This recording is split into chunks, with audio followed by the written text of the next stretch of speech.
Benar petuah orang-orang tua kita dulu, berpikirlah sebelum bertindak. Revisi Undang-Undang IKN juga menjadi promosi buruk bagi IKN.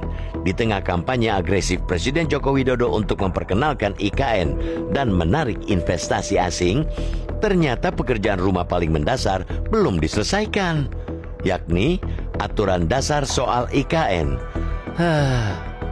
Wajar jika investor berpikir ulang untuk menanamkan modal mereka karena proyek raksasa ini masih setengah matang tetapi sudah dieksekusi. Proyek Ibu Kota Negara atau IKN Nusantara di Kalimantan Timur adalah proyek mercusuar pemerintahan Presiden Joko Widodo. Butuh biaya super jumbo sebanyak 466 triliun rupiah untuk merampungkan proyek IKN pada 2045. Untuk permulaan pada 2022, pemerintah merogoh dana APBN 5,1 triliun rupiah. Sementara itu, untuk tahun ini, Badan Anggaran DPR sudah menyetujui anggaran 37 triliun rupiah. Presiden Joko Widodo pun membanggakannya sebagai proyek terbesar di dunia saat ini. Namun rupanya dengan anggaran yang bergunung-gunung itu bukan lagi segunung. Persiapan proyek IKN belum benar-benar matang alias baru setengah jadi. Ternyata masih banyak persoalan yang harus dituntaskan agar proyek ini bisa berjalan mulus. Menteri PPN Kepala Bappenas Suharso Monoarfa menyebutkan ada 5 isu dan tantangan baru yang belum cukup terakomodir pengaturannya dalam Undang-Undang IKN. Adapun kelima isu dan tantangan baru tersebut yaitu: pertama, perbedaan interpretasi dalam memahami kewenangan khusus yang dimiliki oleh otorita IKN terkait tugas dan fungsinya. Kedua, otorita IKN sebagai pengguna anggaran dan pengguna barang serta aspek pembiayaan yang dapat dilakukan secara mandiri sebagai pemerintah daerah khusus. Ketiga, pengaturan spesifik mengenai pengakuan hak atas tanah yang dimiliki atau dikuasai masyarakat, serta penataan ulang tanah untuk memastikan pengelolaan wilayah oleh otorita dan pemerintah daerah di sekitar IKN Nusantara. Imbuh Suharso dalam rapat pembicaraan tingkat 1 pembahasan rancangan undang-undang perubahan undang-undang IKN antara pemerintah dan Komisi 2 DPR RI, Senin 21 Agustus.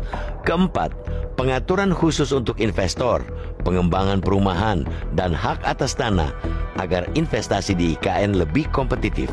Kelima, kepastian keberlanjutan dan keberlangsungan kegiatan pembangunan IKN serta diperlukannya keterlibatan DPR dalam hal pengawasan. DPR RI menyebut revisi Undang-Undang IKN ditargetkan beres Oktober 2023.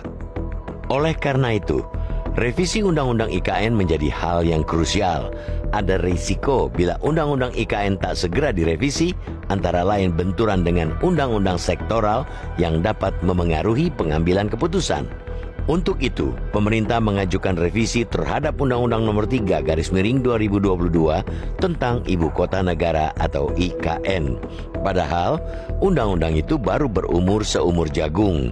Revisi undang-undang yang baru setengah tahun disahkan menunjukkan bahwa proyek ini belum benar-benar disiapkan secara matang. Ditemuinya hambatan-hambatan baru mengungkap banyaknya lubang dalam konsep IKN. Benar petuah orang-orang tua kita dulu, berpikirlah sebelum bertindak. Prinsip bagaimana nanti dipastikan akan membuat susah di kemudian hari. Sebaiknya berprinsiplah nanti bagaimana, yang artinya kita harus menyiapkan dengan matang dan mengantisipasi segala sesuatunya terkait yang apa akan kita kerjakan. Apalagi untuk proyek yang nilainya ratusan triliun. Tidak bisa trial and error karena koreksi itu mahal harganya. Bukan hanya proyek IKN yang dikerjakan secara gerasa-gerusu, proyek lainnya adalah kereta cepat Jakarta-Bandung yang biayanya meledak, bukan lagi menggelembung. Tarifnya pun masih jadi persoalan. Proyek kereta cepat ini sejak awal studi kelayakannya memang bermasalah. Pemerintah harus bekerja keras meyakinkan publik, baik dalam negeri atau luar negeri, bahwa proyek yang diajukan menjadi proyek strategis nasional hingga 2034 itu layak dilanjutkan dengan seabrek bolong-bolong yang ada. Revisi Undang-Undang IKN juga menjadi promosi buruk bagi IKN. Di tengah kampanye agresif Presiden Joko Widodo untuk memperkenalkan IKN dan menarik investasi asing, ternyata pekerjaan rumah paling mendasar belum diselesaikan, yakni aturan dasar soal IKN. Wajar jika investor berpikir ulang untuk menanamkan modal mereka karena proyek raksasa ini masih setengah matang tetapi sudah dieksekusi. Tak ada yang menjamin revisi Undang-Undang IKN akan selesai Oktober. Pasalnya, revisi itu memerlukan kajian akademis yang mendalam dan melibatkan semua pemangku kepentingan. Proyek IKN jangan sampai nikmat membawa sengsara.